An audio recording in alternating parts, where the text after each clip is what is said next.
of an agency I was working with. I took a deep breath. Could this really be it? She said I could be cautiously optimistic. I replayed the conversation in my mind again.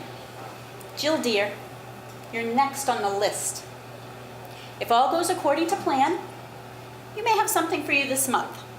There's no guarantee, of course, but I do believe you can be cautiously optimistic. I took a deep breath. I'd been waiting to hear those words for 2 years. After a decade of dashed hopes, endless longing, and grief, overwhelming grief, I had put myself and my hopes and my dreams on hold. I had to, for my own sanity. I promised myself that I wouldn't think about it anymore, and I refocused my efforts on my work, my friends, my family, my hobbies. I was afraid that the one thing that I wanted so much in this life was not going to happen. It would never come true. Cautiously optimistic, she said. That was Wednesday, and the conversation was still ringing in my ears. A few minutes later, I finally exhaled. On Thursday, I let my friend in on a little of this cautious optimism. What? She said. Well, maybe you should get ready or something, don't you think? Get a few things, just in case. I don't know. She wanted to take me shopping, get some stuff. I didn't want to jinx it.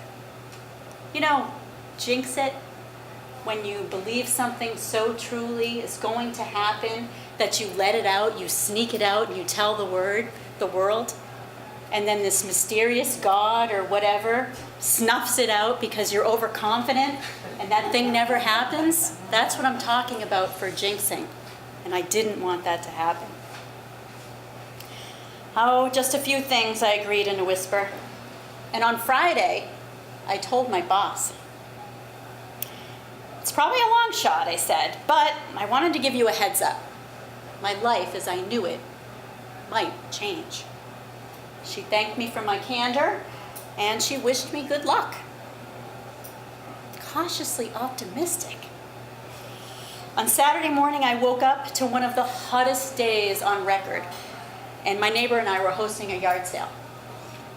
It was bustling with activity, and people were bargaining and trying clothes on.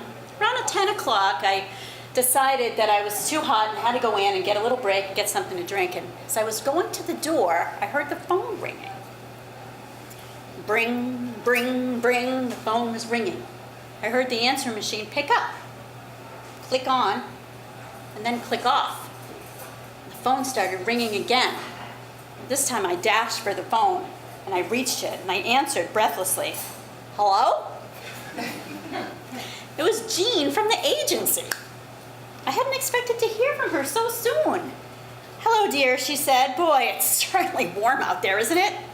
Yes, Jean, it is definitely warm out there. Why was she calling me today, on a Saturday, when I had just spoken to her? Well, Jill, I just wanted you to know that you can come tomorrow morning. The hospital is expecting you. And yes, she said, congratulations. Congratulations? Congratulations, I said. Yes, dear, she said. Congratulations. You have a son. A baby. A son. My emotions flooded me. I was not prepared. Years of burying my hopes for this very occasion had completely numbed me, and I wasn't sure if I was ready for it or if I was just nervous or imagining it. Most women have 9 months to prepare for a baby. I had none. When you adopt, you're lucky if you get a few days.